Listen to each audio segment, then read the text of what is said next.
Fantastic. Today we are live on the SEO Leadership webinar, and we have such an amazing guest today, the SEO Growth Advisor and Powerhouse, Alex, who has co-founded Parents Hub and has also been a Global Search Awards judge for Don't Panic events.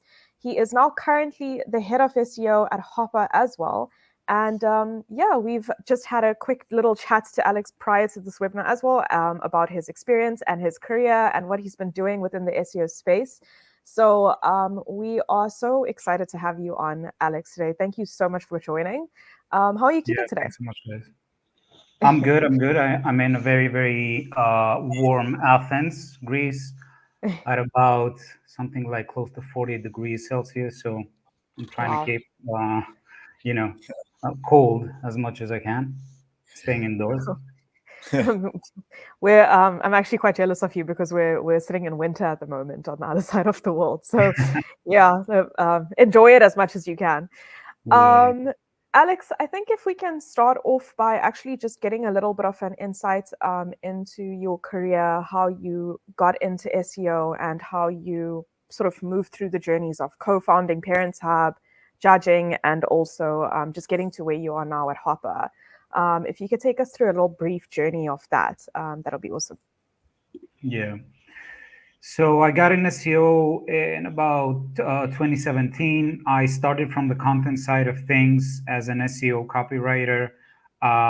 Ever since, I've gone through many different industries such as travel, transportation, academic studies, gambling, parenting, e-commerce, and many, many others. I might be forgetting a few. And in close to 20 markets, I've done 19 markets all over the world.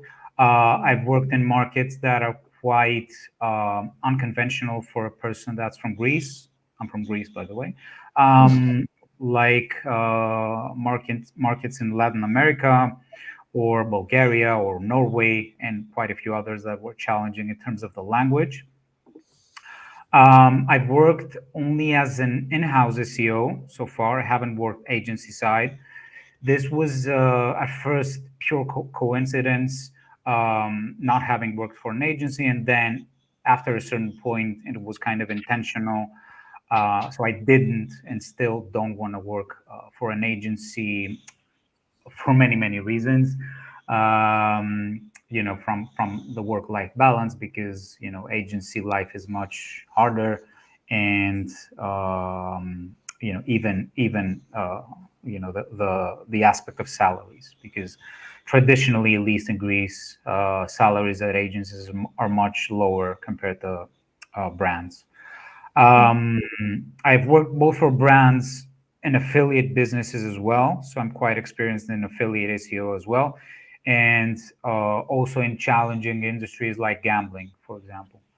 I also offer consulting services on the side, and I run a few other projects as well to keep myself entertained and keeping up with the latest industry trends and changes. And right now, my full-time job is I'm the head of SEO at Hoppa, which is a ground transportation aggregator that's active in 10 plus markets. And I'm also the co-founder and marketing manager of Parents Hub, which is essentially a parenting knowledge hub that hosts informational content about children and parenting in general. And we also do product recommendations and recommendations on children venues for parties, kindergartens, playgrounds, and stuff like that. So kind of like an online directory of sorts. That is the short story of myself in under, I think, 2 minutes, 3 minutes. You did great. I think I just wanted to dig a little bit deeper into something that I find so fascinating about you is that you are working at Hoppa as head of SEO and also co-founding Parents Hub. How do you? I think a lot of our conversations around growing in your career as an SEO is building up on side projects and upskilling yourself. How have you found working as a head of SEO in your full-time job, and how is that like sort of supplemented co-founding Parents Hub? How do you balance that, and how do you find that, like, they sort of feed into each other in terms of Yeah. learning from each other and teaching you things to bring into other aspects of your job? Yeah, good point. Essentially I started Parents Hub. I co-founded Parents Hub together with my wife when COVID hit. So it was during COVID. So it was before I joined Hoppa.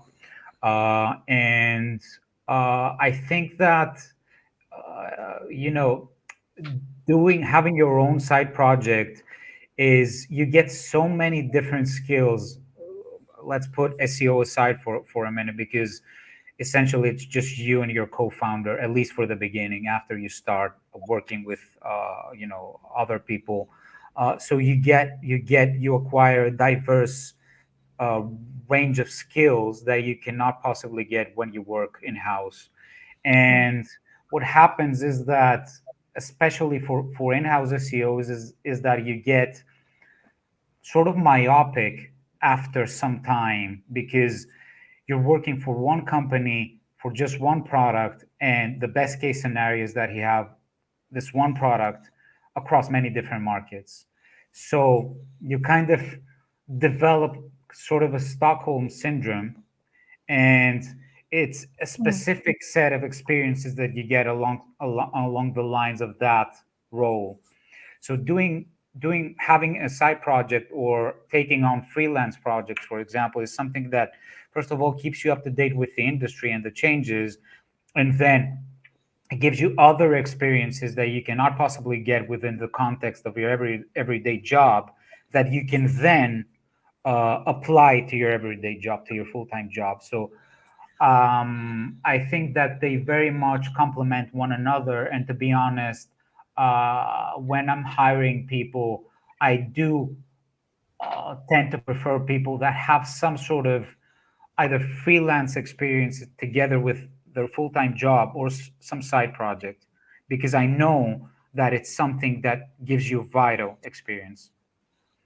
And also it indicates people that have this thirst for knowledge, and it's not like, okay, I'm going to do my 9 to 5 and that's it, I'm out. mm, Brilliant. mm. And Alex, just on that, did you get a better understanding of how SEO feeds into like revenue and things like that, working on your sort of side project? Yeah, yeah, I did, because one of the ways that we monetize the side project is through affiliate marketing, which is in my eyes one of the purest forms of performance marketing. You get paid if you make people buy stuff. Hmm. You recommend stuff, and if somebody converts, then you get paid, you get commission. So yeah, it's a certain skill set that I had before, because I had done affiliate SEO in the past, and for a very challenging industry, which is gambling. But I've continued doing it for Parents Hub as well. So yeah, it's let's say that I upgraded my revenue SEO skills. Brilliant. And just on that, on the gambling, I wanted to touch on that because obviously it's probably one of the most competitive niches there is. There's a lot of red tape. There's a lot of even black hat SEO that goes on to get those top spots. How different is gambling compared to the other niches that you've worked in? I know you mentioned the likes like travel and things like that. Good point. Gambling is a very, very challenging industry for many different reasons. Number one being the fact, what you mentioned exactly, the tactics that people follow to get rankings. The other thing is the fact that you have to deal with many challenges on a market level. So just because I've done gambling SEO both from the operational side of things, so working for a company that offers a platform for players to play the games, as well as affiliate SEO. Hmm. So working on an affiliate network and doing SEO there for gambling websites.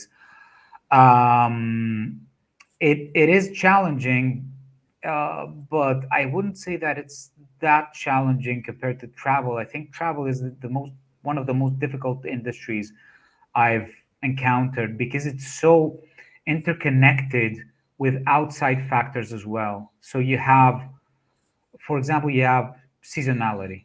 It's one of the Mm, biggest challenges in travel, and you don't just have seasonality. We have seasonality on a destination level. So one destination might have seasonality, might be seasonal in the summer, and then another mm, one might be seasonal in the winter. And then you have mm, year on year seasonality changes. So one destination might have been popular in 2023, but in 2024, not that popular anymore, or became popular later on in the year compared to last year, which is one of mm, the many different cases that I've encountered at Hoppa. Uh, the fact that there are certain destinations that might be very very important to us, and we are seeing that people are traveling to those destinations later on in the year than they did last year. And then you also have the purely physical factors in travel that influence sales. For example, last month in Mallorca, people started protesting because there was a flood of tourists in the destination, and it was more than the destination could handle. So the local people started protesting, saying that we don't want any more tourists. So mm. this caused the sales to plummet. So it's travel can turn into a clusterfuck, Yeah. and it's for many many different reasons, whereas gambling on the other hand is challenging, but there are much fewer reasons that you can, let's say, pinpoint to detect the cause for sales drops, ranking drops, and stuff like that. Yeah. Excellent. awesome. Um, actually had like a really nice question lined up that follows this quite nicely. Is have you sort of experienced any specific bottlenecks in the past year, especially as a leader within the head of SEO space that you could pinpoint, whether it be through working for Hopper or for Parents Hub? And how did you sort of, I guess, tackle that? You mean difficulties, organizational difficulties, subject matter difficulties?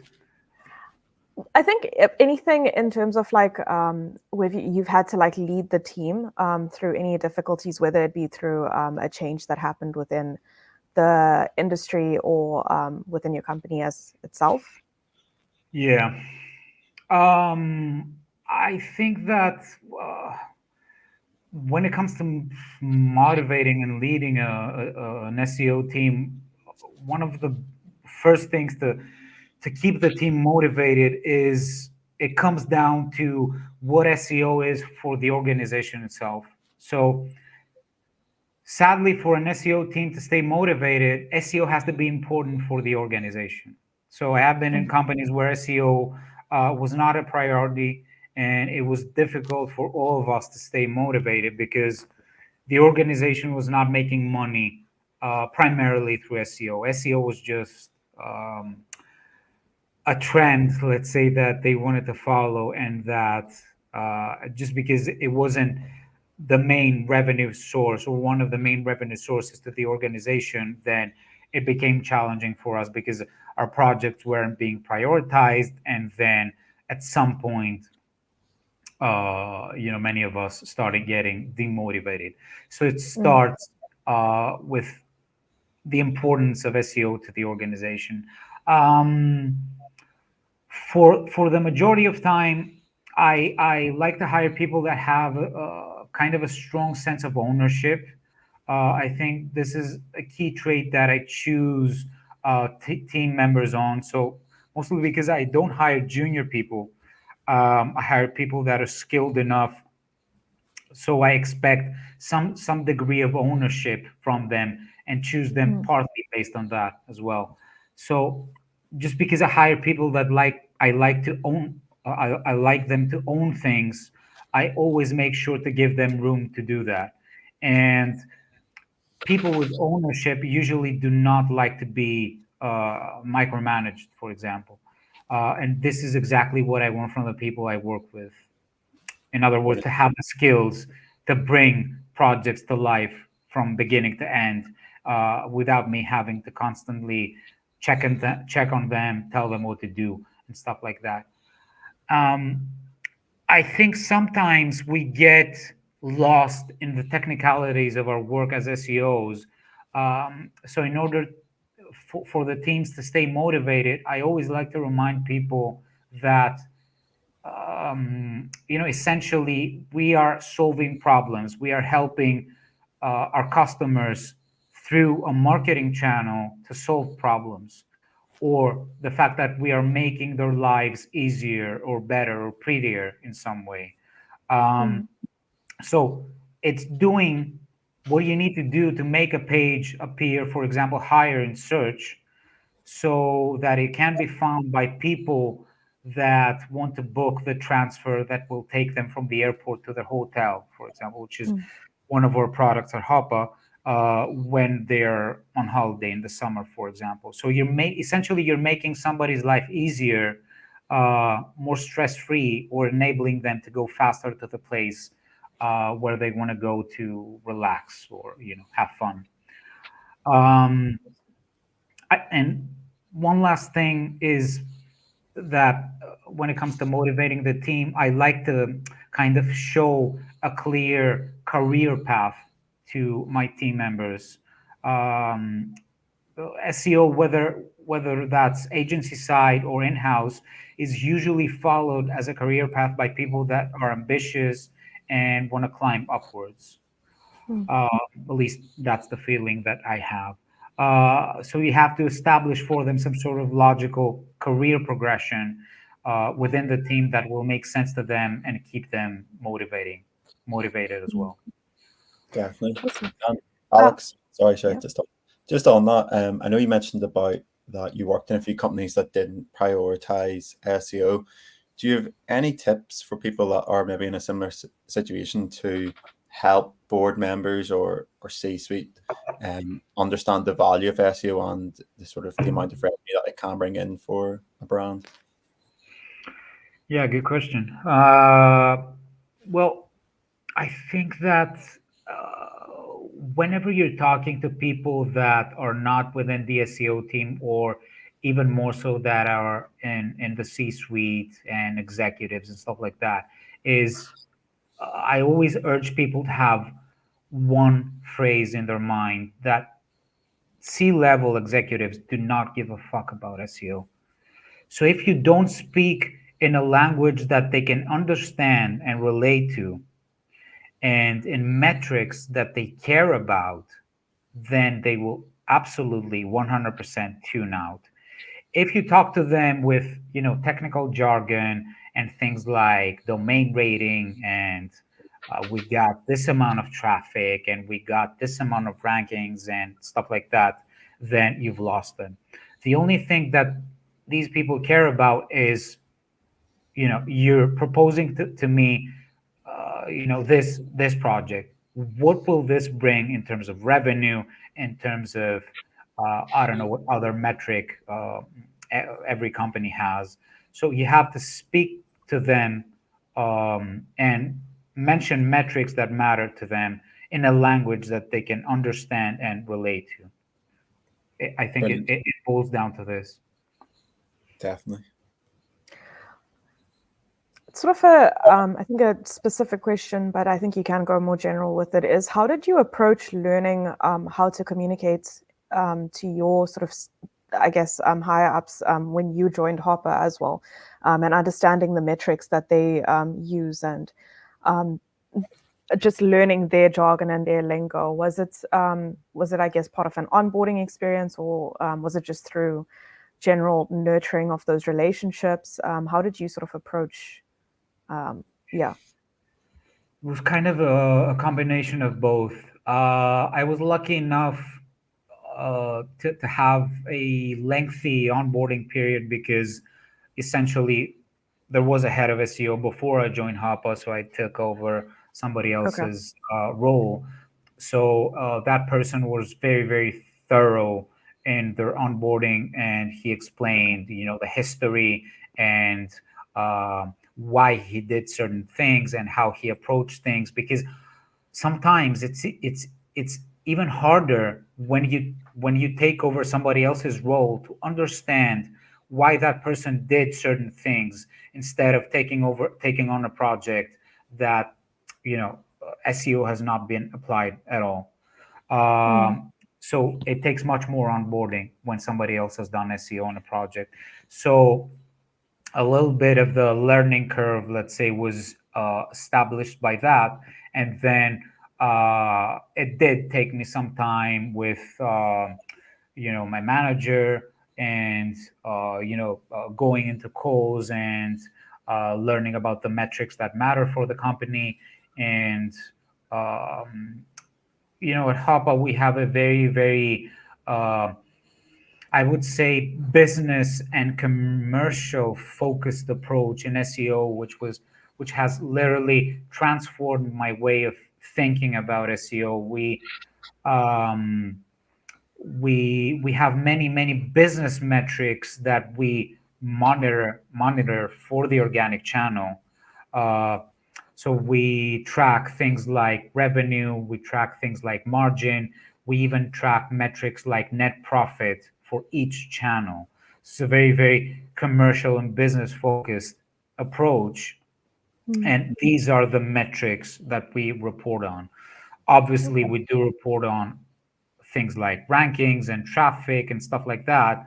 But let's say the holy grail of metrics are the business metrics. And um, there is some sort of shift in the industry, which I'm very, very glad to see, because traditionally SEO has been a channel that has relied on vanity metrics like traffic for too long, and we were, Mm. I think, selling snake oil to the business owners, and selling Mm.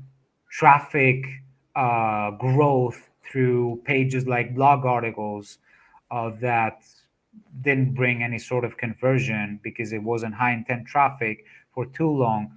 So um, essentially, this is the thing that I'm selling right now as my approach, my personal approach, which I call revenue focused SEO. And I think this is the thing that matters.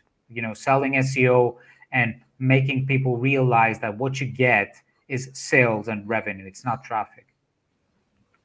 Awesome. Brilliant. I just want to ask one last question, I think, before we move into like the judging aspect of things, because I do want to get into that too. Yeah. Just one last question in terms of when you are hiring, you mentioned that you like to hire more sort of established or senior positions rather than juniors that you need to train up. How do you identify prominent soft skills or aspects such as like a passion and a drive within the SEOs that you bring onto your team, that I guess can sort of be translated to other SEOs that are watching this that want to portray their soft skills in a better way? Are there any sort of standout factors within the hires maybe that you have had that I think have made them stand out to you? Um, you know what? It's very difficult to assess soft skills through interviews. Obviously, there are many tests that you can have candidates do to kind of, let's say, Mm. get a certain score. But I think when it comes to soft skills, especially during the interview process, it's how the vibe is of the other person, whether you're clicking. I think it boils down to that. Mm. And then I tend to look at things like, for example, how relevant the candidate's experience is to the position I'm trying to fill. So if I'm trying to fill a very specialist role that requires a specific skill set like outreach or technical SEO or stuff like that, then I do tend to, let's say, give greater focus to the candidate that has at least some sort of experience in a specialist position for that specific skill set. So like previous experience as a technical SEO, just that, instead of having people that have been generalist SEOs. Another thing is what I mentioned before, the fact that just because I have a very, very business and commercial approach in SEO and not the traditional traffic approach, I tend to, um, kind of lean towards candidates that at least mention that they have some sort of emphasis on metrics that matter, like conversions, like revenue, like these are very, very important ticks in my checklist for that person, and a big plus. Another thing is what I mentioned, the fact that I tend to prefer people that have some sort of side project, because to me this shows people that are willing to learn outside of their 9 to 5 job, and do not see this as just a job and just something that they will do, and that's it. When the clock ticks 5, I'm out of here, essentially. um, and then ideally I'm looking for industry specific expertise. Obviously SEO is very, very industry agnostic most of the times. However, I do think that it does help having experience in an industry, because you can bypass the learning curve of the industry, and you are much more ready to bring results faster. Awesome. Fantastic. As I just want to move on to the last part that we wanted to chat about, which was The awards. the awards. I think it's, I guess, a broader question, a more generic question. I think we can go more into detail as we Do speak not about try it. to elicit. Do not try to elicit the juicy details from me. I Yeah, haven't. definitely, definitely. I think if we can actually just target it in the sense of like what stands out to you in a strong team, a strong SEO team. Were there any specific characteristics or standout features that you saw that made the teams that you were judging sort of stand out in your eyes? And what were some of those aspects that helped them not just win an award, but I guess just um, achieve much more than that as a successful team gelling together? I think that one of the best things that the people that are submitting the cases can do is to be as relevant, transparent, and detailed as they can possibly be in their case for the specific category that they're submitting it for. So Mm, if when I saw cases that were generic, this was a red flag, because essentially you're submitting a case to win an award for a very specific category. So you have to be very, very concrete and detailed for that specific category. So some of the best cases I saw were cases that had, for example, many screenshots explaining all the different aspects and the criteria that they set for themselves in order to achieve the goals. Even mm, even screenshots from their reports, from their own proprietary reports, for example. Obviously, nobody's expecting for the teams to submit a case with financial details and stuff like that. However, there were teams in very specific categories, and one I remember was the best low budget SEO campaign. So this was a category that was obviously very, very tied to budget limitations and good use of budget, because essentially you're asking people to deliver results on a very low budget, on a limited budget. So in order for somebody to put together a solid case for that specific category, inevitably you need to provide some sort of financial details, like, for example, the SEO spend, the actual SEO spend. You need to provide a number. Or there were cases of people that even submitted the salaries of the in-house SEO team for cases of teams that had in-house people, or even cases of people that included the costs of their SEO tools. So you also need to show somehow, for example, for the low budget category, how you prioritize your actions to make the best use of your limited budget to bring impact. So one other thing I remember was that I saw some very great uses of AI.